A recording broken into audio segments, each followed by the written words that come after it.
and welcome to Motivation Monday. I'm sorry for the lack of videos last week. It's just because I was in Disneyland, as most of you guys know, and you guys will be glad to hear I vlogged the whole trip, and that video will be up soon. I'll make sure that I tell you guys about it when those videos are coming. So this week's Motivation Monday is going to be about Ramadan, and also I'm going to be giving you guys a new recipe. Well, not a new recipe, but just a recipe that I like. So there's a little bit of something for everybody. If you're not doing Ramadan, then you can enjoy the recipe video. So last year I actually did a video on weight loss and Ramadan, and a lot of you guys really found it useful and stuff like that, so that was super cool. But I have actually put it on private because I was going through a little bit of a phase, and I know a lot of you guys might be like, Scola, why did you delete it? No, why did you put it on private? No.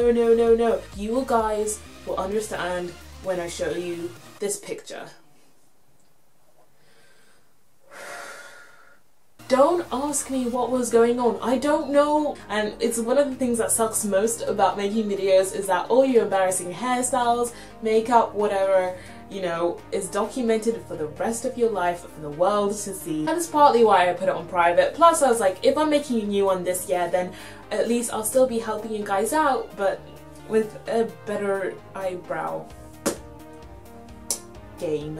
Hopefully. So basically, I don't do Ramadan or anything like that. I'm not Muslim, but I don't want to leave any of you guys out that are, because I know how alone you can feel if you're trying to be healthy. And anyway, you know, if you're trying to be healthy, you already feel quite alone because odds are people around you aren't trying to be healthy. So on top of that, add Ramadan and you feel super alone because you're like, how are I meant to stay healthy? So whilst I am going to give you guys some tips and advice, what I really want you guys to do is comment below and help each other out. I am not claiming to know all there is about Ramadan. I know barely anything. I don't know much. All I want to do is help you guys as much as I possibly can. What I want you guys to do is to comment below and really help each other out as best as you can, and you know, reply to each other's comments. And you know, if you have experience trying to be healthy in Ramadan and stuff like that, then do comment below and help everybody out. That would be so much appreciated. Honestly, you don't know how much you'll be helping somebody else out, so make sure you do that. I have fasted before, so I do have experience with fasting. I don't have experience with fasting with no water. I always drink water. So my first tip is, when you break your fast, make sure you drink lots and lots of water. And if you don't want to drink too much water, another option is to, you know, eat fruits like watermelon.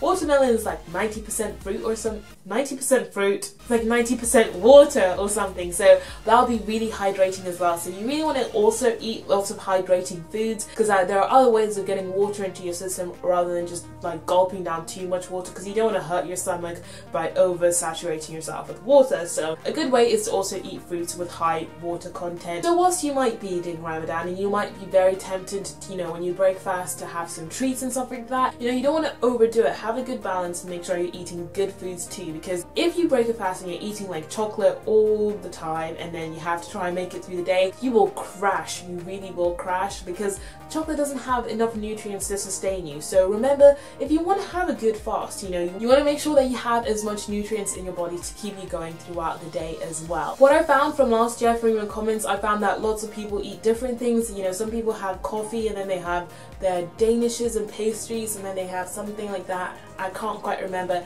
but everybody has different kind of traditions and stuff like that. My next tip is, you know, don't try to exercise the same way you would exercise when you're normally eating. So what I'd suggest is that you do still exercise, but very light exercise, stuff like walking lightly. What I really do suggest is that you do keep active, but don't overdo it. You know, everybody is different, so do feel how you work and what your body can do in this time. But my other thing is to remember that there are so many other ways of fitness and being healthy and everything like that. Healthy lifestyle isn't just about working out, doing the weights and all of this and running really fast and all that intense stuff. Work on your flexibility. That would be awesome. This is such an awesome time to focus on your flexibility and just, you know, doing stretches and stuff like that. Maybe you want to learn how to do the splits. I know I want to learn how to do the splits, but I'm always so distracted with trying to do my cardio, my strength training. So this is the perfect time for you guys to work on your flexibility. So that is why we include stretches in workouts, because they're so important for your workout. So those are my tips for you guys. I literally just said the basics. I know you guys will have so many tips for each other, so make sure you do comment below. Now I have a recipe for you guys that I really love. You guys,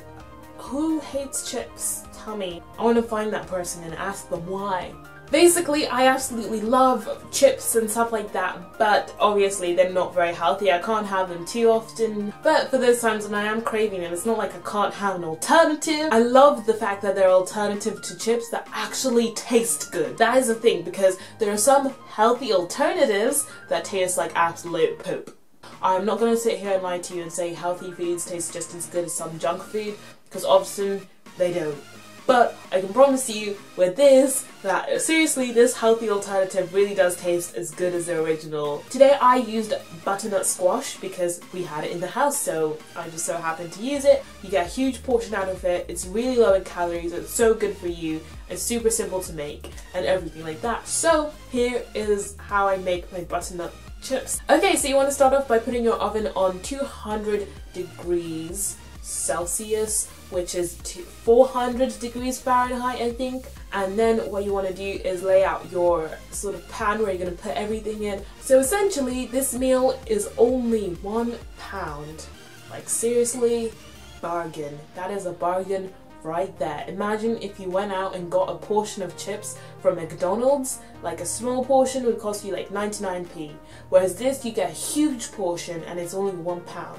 Amazing. So basically what I'm going to be doing is peeling the butternut squash. Now I'm going to let you guys know now, I absolutely suck at this. I really do. And before any of you guys try to comment below with pointers and tips on how to cut a butternut squash and peel it, don't. Because I can tell you, my mum has stood with me in the kitchen for hours on end trying to teach me how to peel and cut a butternut squash with ease, and I promise you every single time I just fail and she's given up on me. We just came to the conclusion that as long as the butternut squash ends up being peeled and cut, it's fine. If I struggle through it, then whatever. And so once you've done that, what you want to do is cut off the ends to make sure, you know, you just get the ends off really, because you don't need those. And then what you want to do is cut it down eventually so it gets into like little chip slices and stuff like that. You know, try and make them as even as possible so that when you cook them that they're all kind of evenly cooked. You don't want some to be still hard or too soft. Okay, so what you want to do now is take all of the chips and put them in a bowl. This bowl is a little bit too small because I didn't realize I'd make so much. And then what I'm going to do is spray some rapeseed oil over it. So what you want to do is spray it in the bowl, and then you want to mix it all up and get your hands a little bit dirty and a little bit oily, but it's fine. So just mix that all up, and then after that what you want to do is add in all of your seasoning and stuff like that and mix that all up too, and it's going to be gorgeous. And then you want to try to lay it out on the wire rack, and then you want to be lazy, get rid of the wire rack and then just put it all in the pan. So I spread them all out and then I put them in the oven to bake for around 40 minutes. You also want to check them halfway through and make sure you turn them over so that they cook all the way through. Okay, so that was my recipe for the butternut chips slash fries. You know, it's very difficult because everybody's going to be telling me to say fries. I know everybody says fries, but here we say chips, so deal with it. I clicked so hard, it went over there. Anyway guys, I hope you enjoyed this week's Motivation Monday. Make sure to @ me on Twitter with the hashtag Motivation Monday as well, and tell me how you're getting on this Motivation Monday. Also, you can use the hashtag Scola Dondo and the hashtag Motivation Monday, and I'll be creeping through your pictures. Ooh, and if you make the butternut squash fries slash chips, make sure you tag me in those photos as well. Especially when you guys make little differences in the recipe and you add something different. I love to try out your version of the recipe, because it always is super tasty. Also, if you have any requests for any other videos, make sure you leave them down below because, as I said, it's summer, I'm bored, I have nothing to do. So yeah, anyway guys, thank you for watching, stay healthy, stay luscious, and I'll see you guys later. Bye! Don't be healthy. Like, why would you want to be healthy on holiday? Like, seriously, I am saying this from experience. Fast forward to now, I have learned from my mistakes. Any chance I get to go away anywhere, if that's a special occasion, I am going to let myself have a good time. And